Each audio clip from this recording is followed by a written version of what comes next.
ce que je vis, le ressuscité vit en moi. Son nom c'est Jésus. Je suis né de Dieu. Je suis victorieux. Je suis né pour influencer, rempli du Saint-Esprit.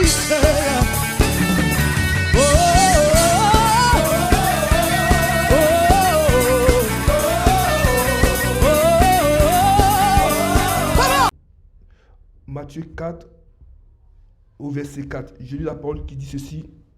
Jésus répondit, il est écrit, l'homme ne vivra pas de pain seulement, mais de toute parole qui sort de la bouche de Dieu. Lorsque on lit cette parole, ça nous emmène à pouvoir prendre appui en tout chaud dans la parole de Dieu. C'est vrai que la vie, quelquefois, en tant qu'homme, que nous pouvons arriver à pouvoir prendre tout ce qui est nourriture physique, tout ce qui est nourriture matérielle, tout ce qui est nourriture charnelle. Effectivement, ça nous permet en tant qu'homme de pouvoir nous développer, de pouvoir avoir une santé physique, une santé, lorsque on met sa nourriture, ça nous amène à pouvoir avoir cette force-là, de pouvoir bouger, de pouvoir faire des choses merveilleuses. Mais il y a une chose pour laquelle notre âme peut être bénie, parce que, comme la Bible dit, l'homme est composé de 3 choses. Il y a l'âme, l'esprit et il y a la chair. L'âme a besoin d'être nourrie également. L'âme a besoin de grandir également. L'âme a besoin de croître. L'âme a besoin de prendre la force. Et Jésus nous dit ici, l'homme ne mangera pas seulement de pain, mais aussi de paroles qui sortent de la bouche de Dieu. C'est-à-dire quoi? Notre âme, elle a besoin d'être nourrie par la parole de Dieu. Notre âme, elle a besoin d'être édifiée par la parole de Dieu. Et lorsqu'on lit le livre de Romains 10, au verset 17, la Bible dit, la foi vient de ce qu'on entend, et ce qu'on entend vient de la parole de Dieu.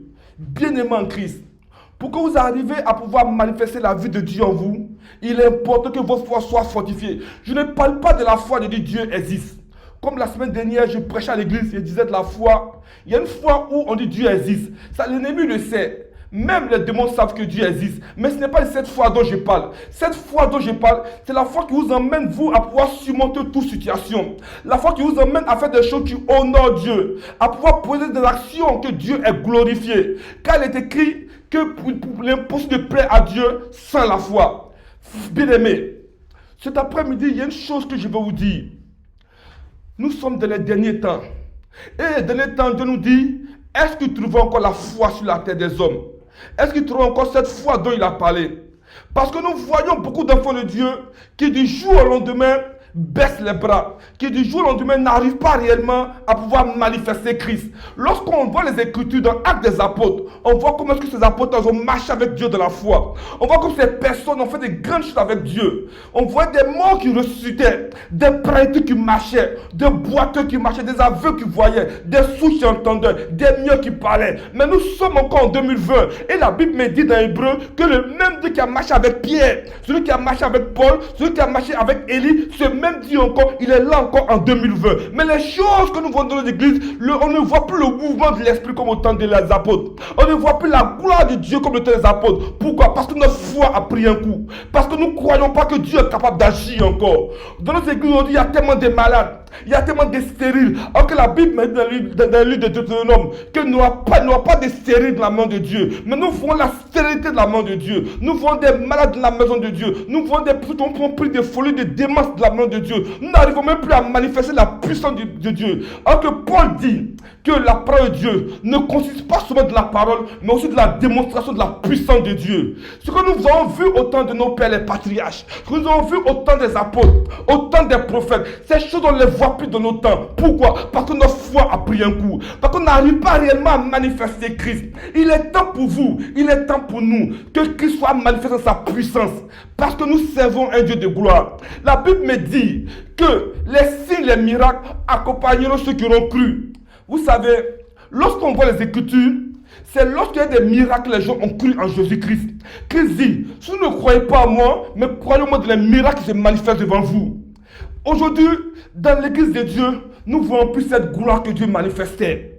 Nous ne voyons plus cette puissance que Dieu manifestait. Alors que c'est le même Dieu que nous prêchons. Le même Dieu que Paul a prêché à Damas. Le même Dieu que Paul a prêché à Thessalonique. Le même qu'il a prêché à Éphèse. Le même qu'il a prêché à Rome. C'est le même Dieu que nous prêchons dans nos assemblées. Mais pourquoi est-ce que nous ne voyons plus ces signes des produits qui nous accompagnent? Tout simplement parce que notre foi a pris un coup. Parce qu'il est impossible de pouvoir accomplir des choses merveilleuses avec Dieu si nous doutons que Dieu est capable de le faire. Nous avons vu l'exemple de Pierre. Lorsque Pierre marchait sur cette eau dans le lac de Tibériade, la Bible dit, Jésus a dit à Pierre, viens.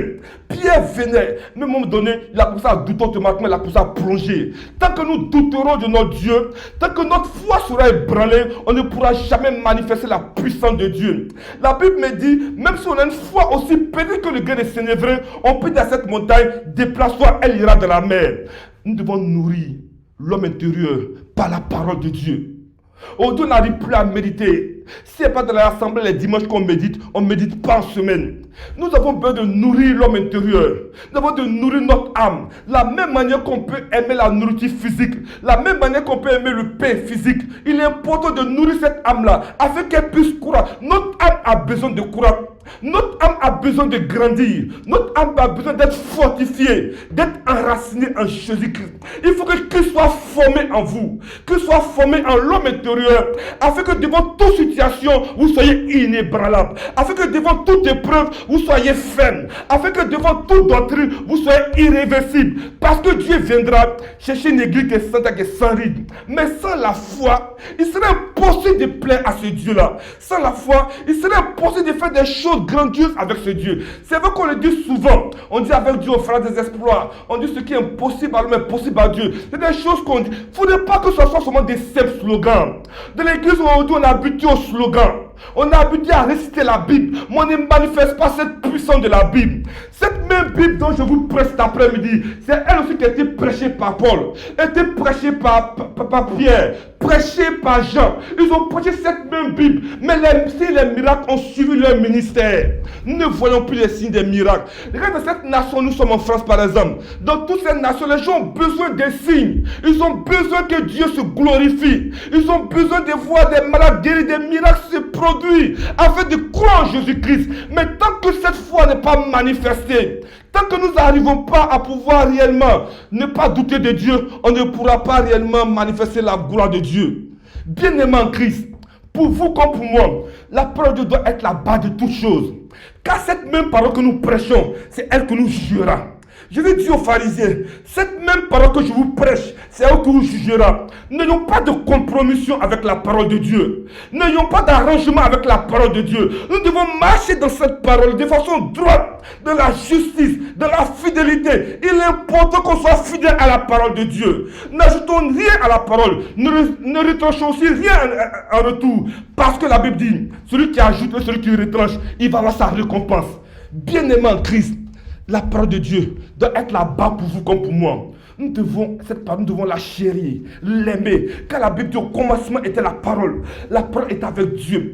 Tout ce qui a été créé, tout ce que nous voyons a été fait à partir de la parole. Rien n'a été fait sans la parole de Dieu. Elle est la boussole, elle est le fondement de notre foi. Si nous voulons marcher avec Dieu, si nous voulons plaire avec Dieu, nous devons prendre cette parole, la mettre dans notre cœur, la mettre dans notre âme et l'obéir à 100%. Jésus dit à Josué, il dit Josué, fils de Nun, tu vois celui de la loi, médite-le jour et nuit et mets-la en pratique. Nous ne mettons plus la parole de Dieu en pratique.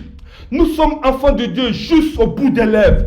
Nous sommes chrétiens juste au bout des lèvres. Nous ne vivons plus la parole de Dieu. Nous ne vivons plus le message de la sanctification totale. Nous ne vivons plus ces choses-là. Ça peut être la parole de Dieu que notre foi peut être fortifiée.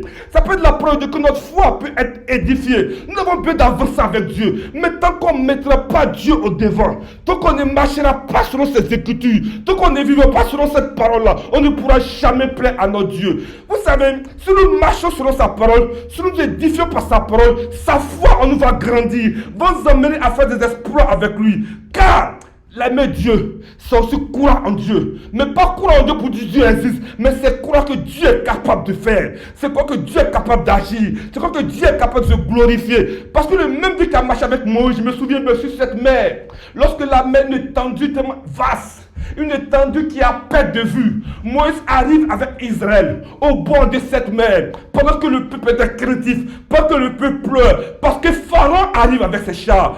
Pharaon arrive avec ses cavaliers. Mais Moïse n'a pas eu peur, car Moïse savait qui l'a appelé. Moïse savait qui l'avait mandaté. Moïse savait qui l'avait recommandé. Il savait que c'est Dieu qui l'avait appelé. Moïse levait le bâton et la mer s'est divisée en deux afin qu'Israël puisse passer. Israël est passé. Pourquoi? Parce que Moïse a eu foi en ce Dieu-là. Chaque fois que Moïse a eu des problèmes, il se retourne vers Dieu pour dire: Seigneur, tu m'as dit tu feras ceci avec moi. Tu m'as dit tu feras cela avec moi. Bien-aimé en Christ, prends Dieu au mot. Prends Dieu à la parole. Prends Dieu sur ce qu'il t'a promis. Ne baisse pas les bras. Même si les épreuves arrivent, même si les situations difficiles arrivent, ne baisse pas les bras. Sache que ton Dieu est capable de pouvoir te secourir encore. Le même Dieu qui est marché avec Élie devant les prophètes de Baal, le même Dieu, il est là encore en 2020.